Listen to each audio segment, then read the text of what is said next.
Well, Chris Popper, I'm with Julie Keblinsky, who's the Dean of Curriculum here at MDI High School. And before we go any further, what the heck is the Dean of Curriculum?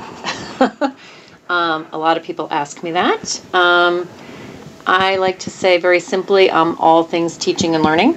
Okay. And then a lot of people say, well, I don't get it. Don't teachers, aren't they the ones who are leading, the teaching and learning? And yes, but the principalship has changed a lot in the past few years. We used to, hire teachers and kind of let teachers do their own thing, and principals pretty much manage schools. But we've learned a lot about how teaching and learning best works now. And using that research, we're trying to help, our teachers, do best teaching and learning, and Okay. It really requires some leadership. And we've asked our principals to do that, but now they're wearing two hats. They're managing a building, school buses, lunch, you name it, which is a huge job. Then usually they have an assistant principal who helps them with discipline. Which is the Dean of Students here. Right. Okay. But then there's this whole thing about, okay, well, how do we help teachers become the best teachers they can be with all this new research? We need to hire someone to help do that. So Teachers have a very hard job. Very hard. And it's changed, especially if you have veteran teachers. They may be very experienced in terms of classroom management, but technology's changed. Yep. I mean, everything. So whether you're a veteran teacher or a newer teacher, it's nice to have that backup from the Dean of Curriculum. I hope so. That's the goal, yeah. Right? Yeah, I'm giving you a one-word answer, but you want more. No, but So, okay. But so let's walk it through. Now, one of the big things that's changed here at MDI High School and really throughout the state now is this the grading. The proficiency-based Right. education. Okay. So in other words, it's not just a letter grade anymore.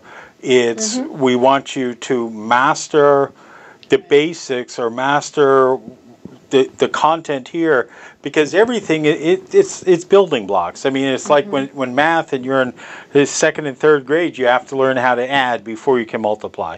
Right. And if you don't know how to add, you're going to have difficulty multiplying.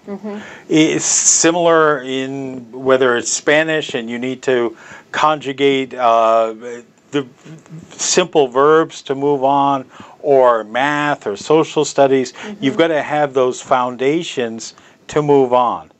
And that's really a change from the way things have traditionally been. It's you pass, you fail, and we move on. Right.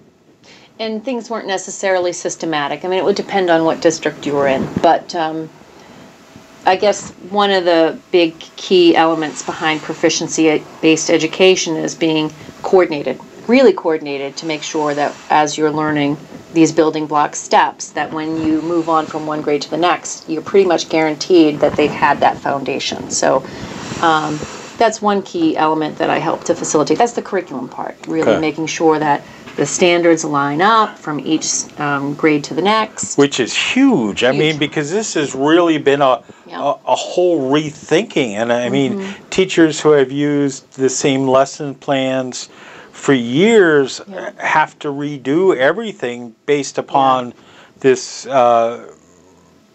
new way of teaching. Yeah, it's been huge, I have to say. And this is our final year of really completing the implementation. And we've been doing a lot of reflecting. We just had our opening school day on Monday. I don't know if I should look at the camera or look at you. It doesn't matter.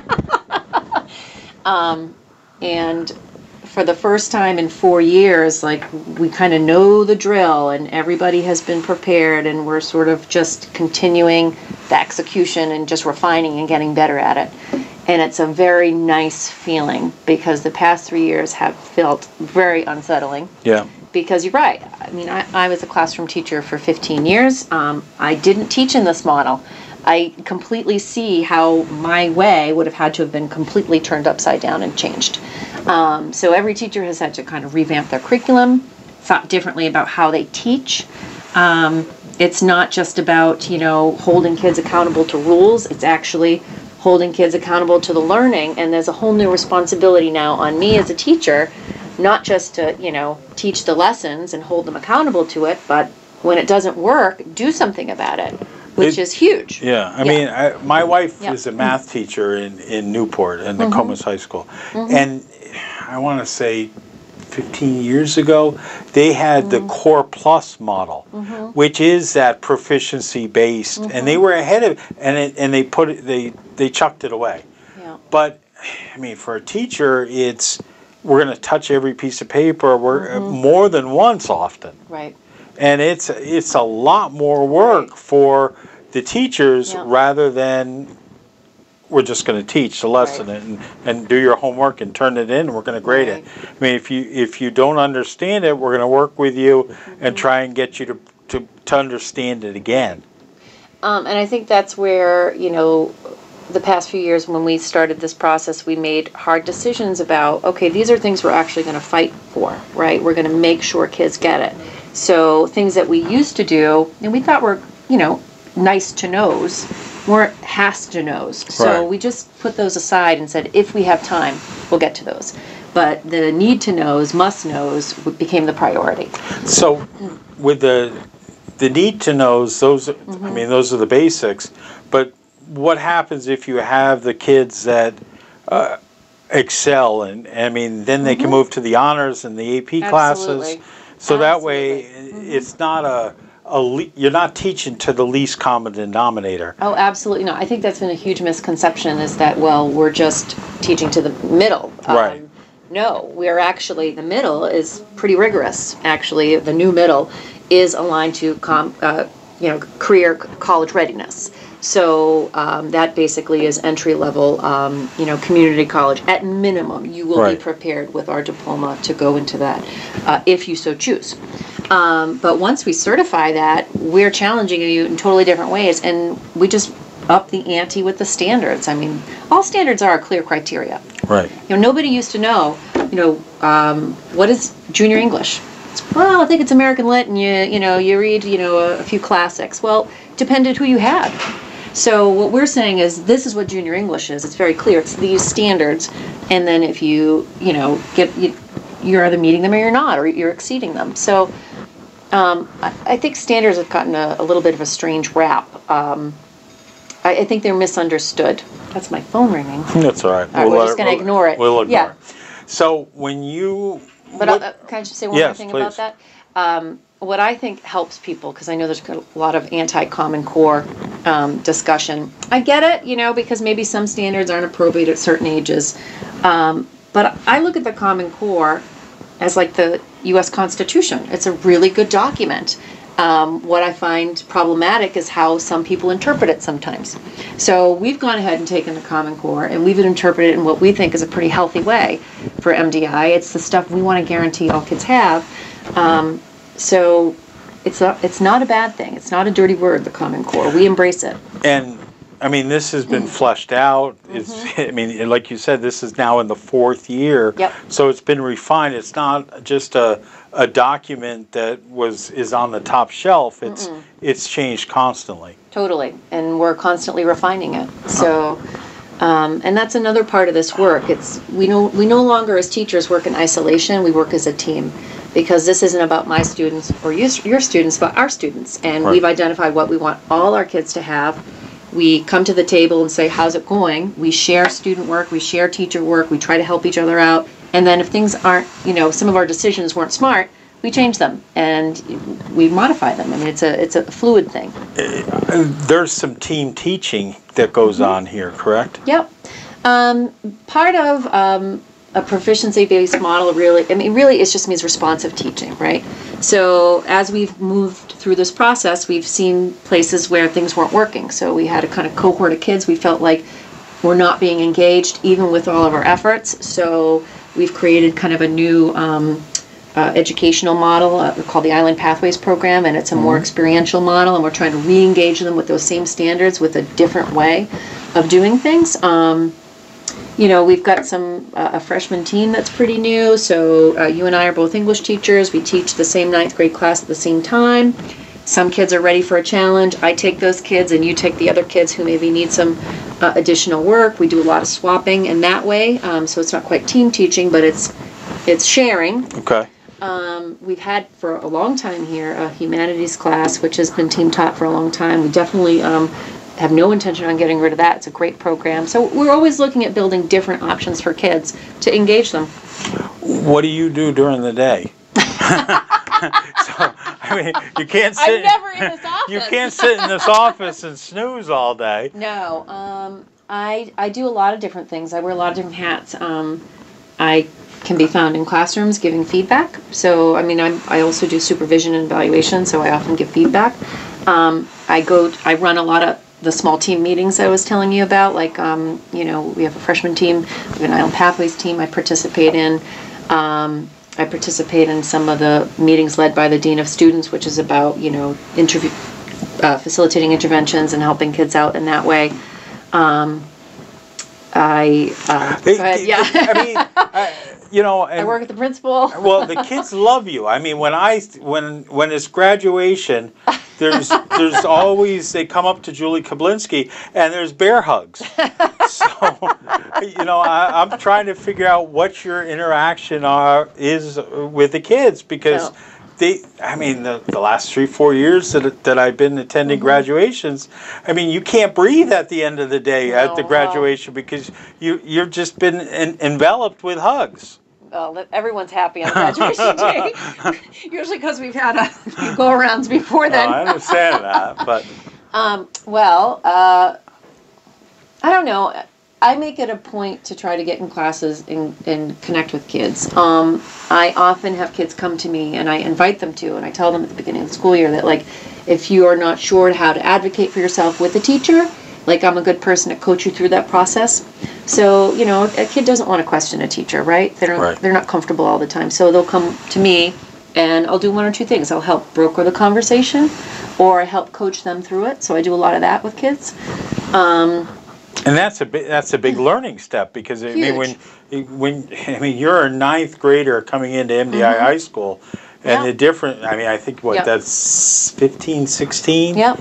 And by the time you leave high school, it's you're 17, 18. The physical, the emotional difference between a 15, 16-year-old and a 17, 18-year-old is night and day. Absolutely, absolutely. So, so those are kids who come to me usually when they have a challenge, right? So I have those kids. I stir up trouble when I go into the classroom. I talk a little smack. Well, they probably love that. I mean... So I have fun. Okay. Actually, what I do a lot of coaching with teachers. That's another thing that I do a lot of. So I'll make appointments with teachers, and we go over, you know, their curriculum, like lesson plannings. If they're working on particular strategies, they want, you know, maybe to strengthen their literacy instruction, and they're not a literacy teacher. They might be a science teacher by trade, but how do they help kids access that textbook better? Like, I do a lot of that stuff. So, but I don't know. In terms of connecting with kids, what I always say to people is even if it's really stressful, and this job can be very stressful, like, if you forget that it's a fun job, you know, then it's time to go. Like, but we need to remind ourselves that this is a really fun job.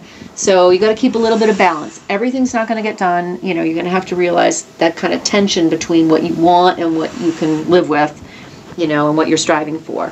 I know that as a classroom teacher, I struggled with that myself. What did you teach when you were... I taught history. Okay. What kind of history? I actually taught almost everything. Okay. I used to joke and say I played cleanup because I didn't care. So I taught world history, U.S. history, government, Asian studies. I was a history and economics major. Oh, did you? So. Yeah, I taught economics. I taught all kinds of electives, psychology, sociology, you know, fun stuff. So. Do you miss being in the classroom? I do. Yeah. Yeah, I do very, very much. And I always said that, you know, I'm going to do leadership for a while and then go back to the classroom. So I think I'm getting to be a better teacher by learning from all of these experiences. Sure. By the time I get back, I don't know. Hopefully I'll keep having the energy. Okay. What?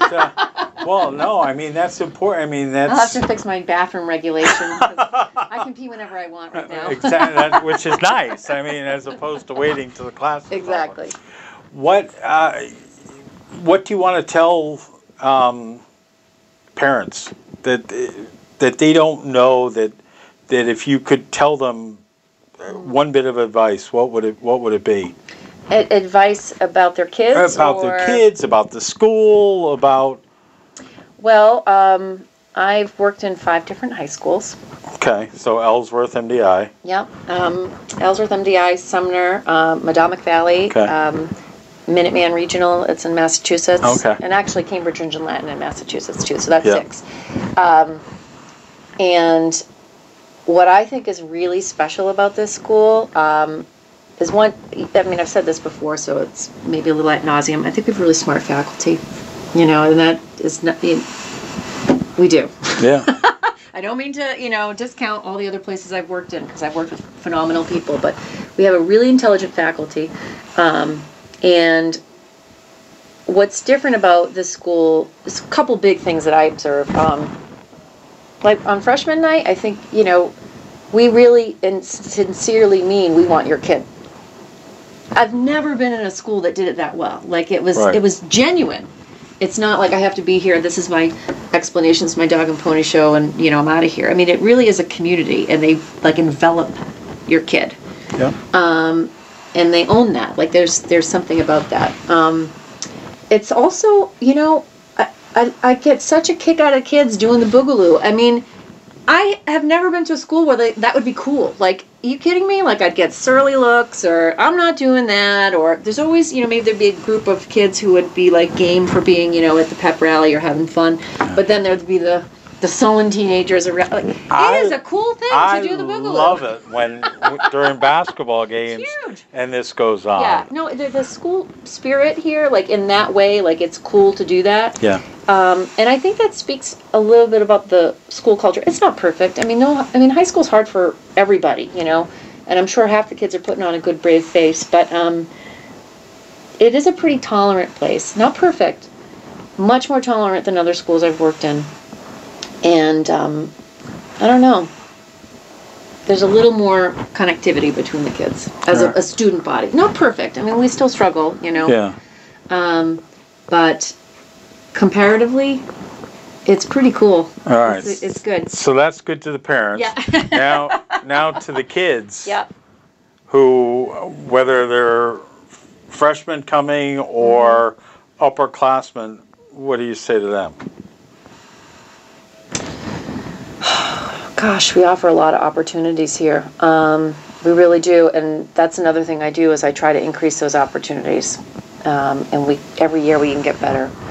Everybody always gripes about the schedule. I mean, you've got like yoga here and stuff like that. I mean, it's amazing some of the options that teachers are encouraged to do during with various sections. Oh, huge. And so I guess as a kid, we don't have study halls anymore, so I wouldn't say don't ever take a study hall, but there's good reason why we don't let you have a study hall, because you only have to manage 4 classes at a time, and there are so many offerings that you won't have the opportunity to take. Maybe you're not going to do yoga, perhaps, in college, I don't know. Right. Or take forensics, or, I mean, HCTC is a great partnership that we have, and to really explore a trade and decide whether or not you want to go that route. I just think I would try everything, because you don't have the chance to try it later, and that includes sports. If you don't know how to golf, don't worry, join the golf team, learn how to play golf, and I didn't know the golf coach is gonna be like Julie. Now I have 50 people on the golf team, but now's the time to try things. You're only a kid once, so try as many things as you can. Which is very true. Yep. I mean, because as you get older in life, the risks of failing are much bigger. Or it's not there for you. Right. It's, there's no team, or there's no course that, you can just try out and without penalty, really. So I would say try stuff. It's good advice. Yeah. All right.